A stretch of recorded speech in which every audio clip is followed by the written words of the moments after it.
Los referentes del ámbito empresario, político y sindical y las opiniones más calificadas están en Impacto Económico, Enfoque Regional, Opinión Profesional, el poder de las ideas en acción. Impacto Económico, un compromiso con la libre iniciativa privada. Sancor Seguros.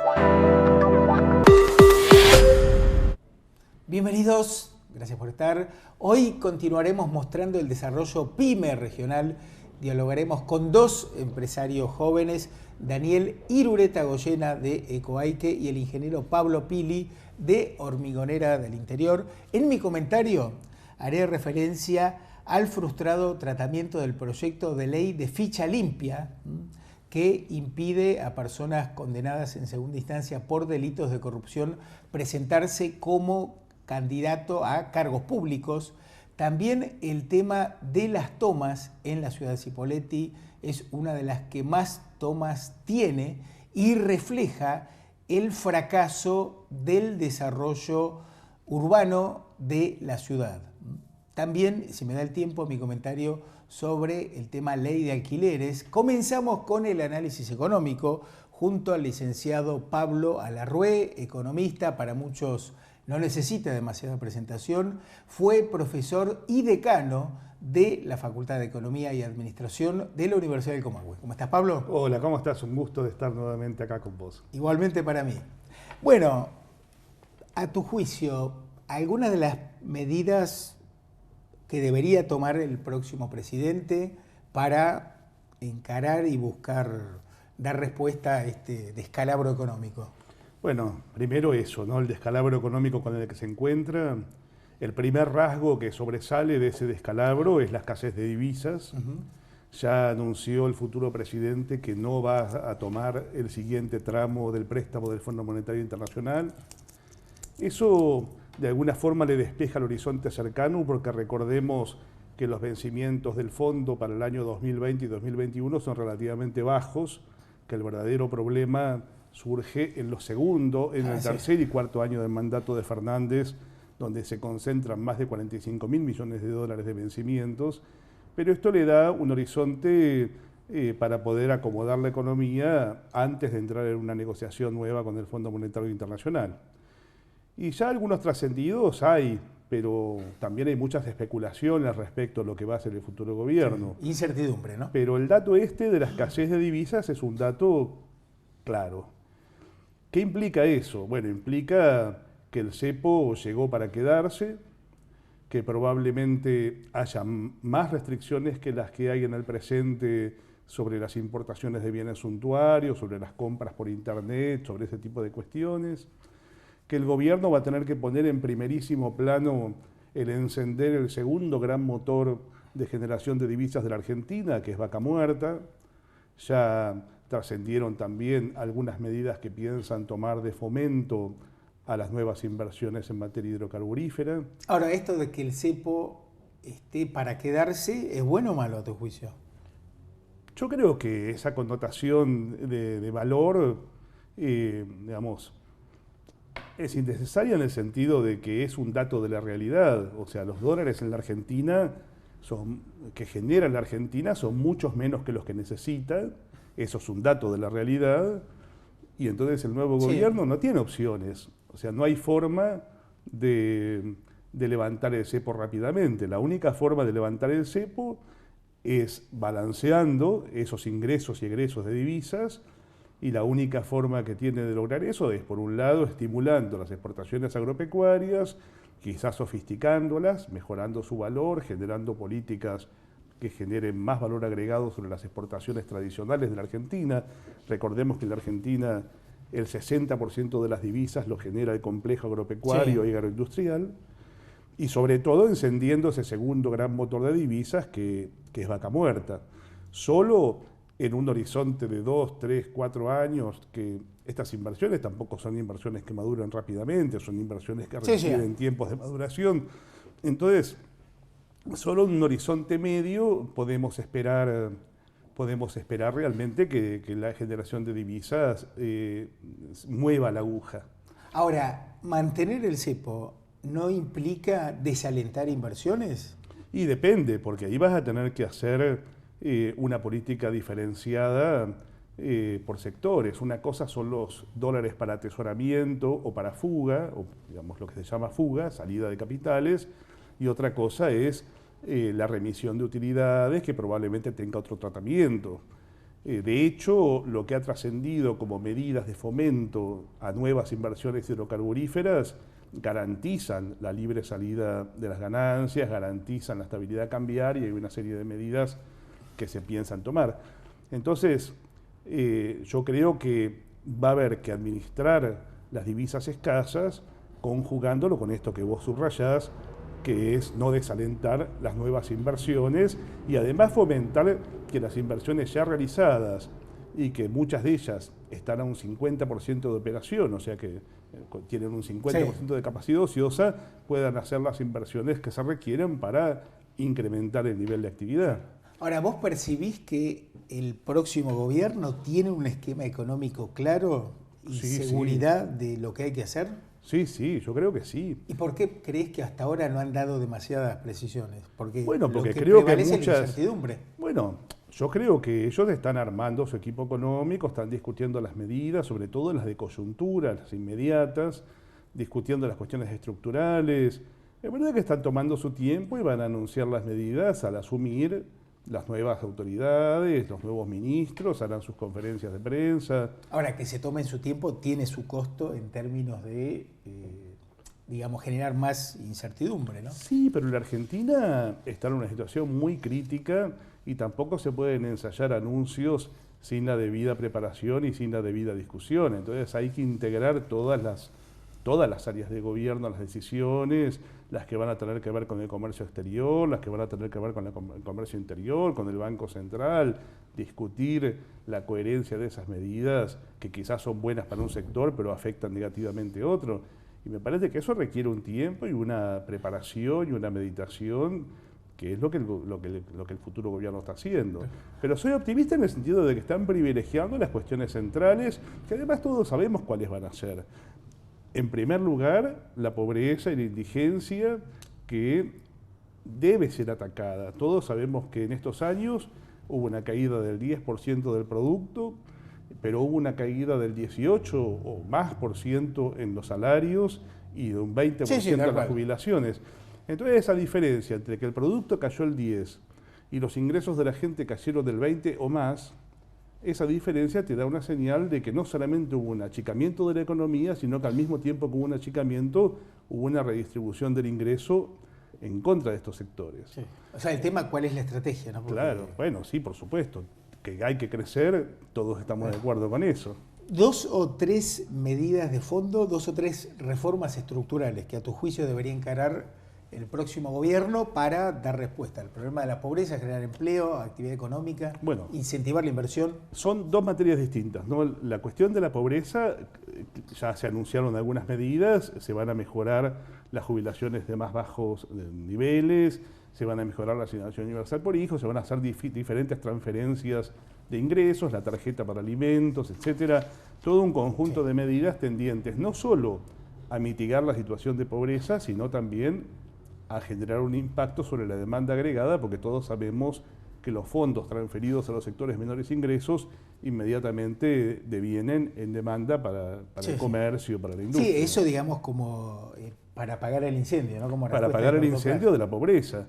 Ahora, vos fijate, discúlpame, el gobierno había planteado una reducción del IVA a los alimentos y la mayoría de los gobernadores salieron a patalear en contra, ¿no? O sea, y de hecho el futuro gobierno ya anunció que lo va a eliminar eso. Bueno, o sea, bajarle el componente impositivo a los alimentos. Pero ¿cuál es el motivo por el cual el futuro gobierno creo que va a eliminar esa medida de la eliminación del IVA?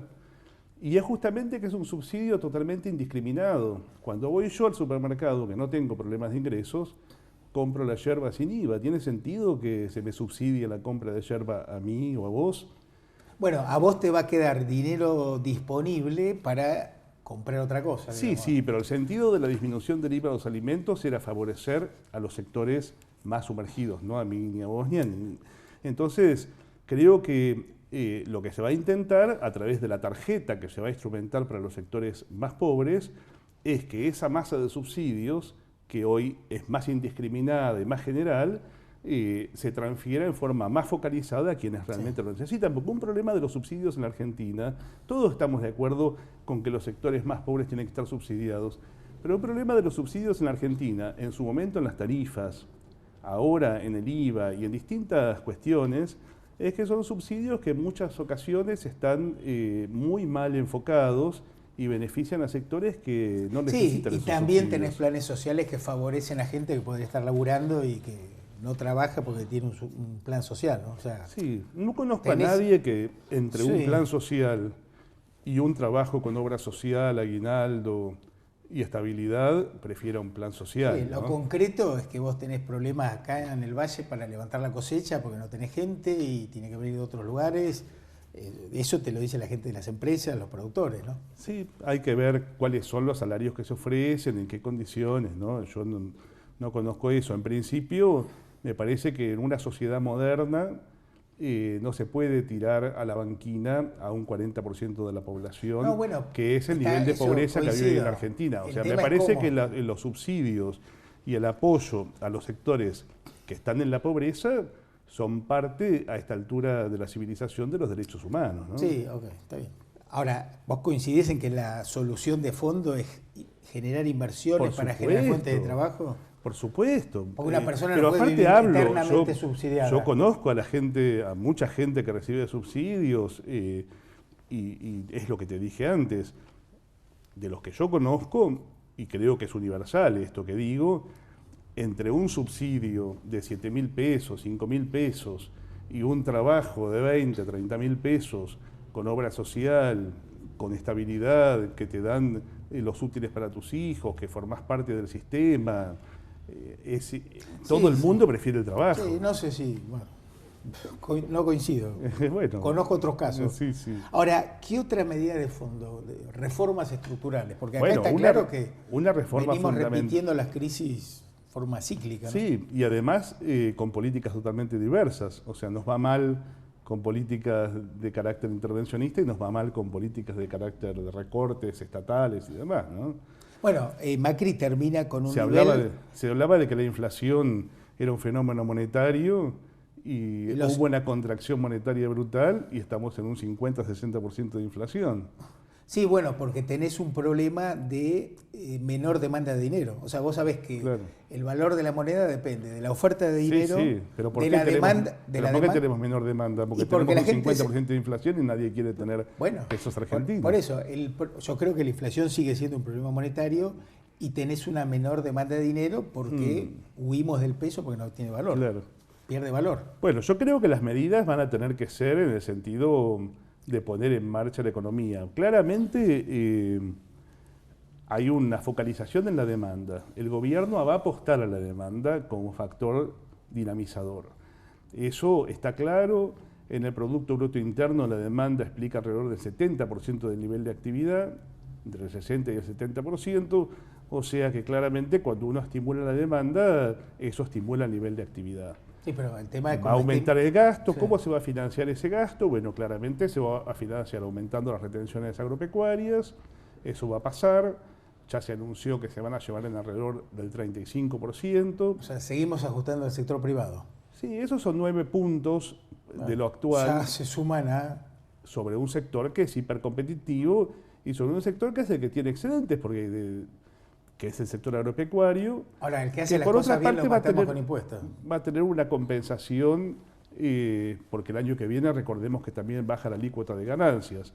Así que cuando tomás la ecuación completa del aumento de las retenciones versus la baja de ganancias, el efecto es de alrededor de 4 puntos, 5 puntos, el efecto neto.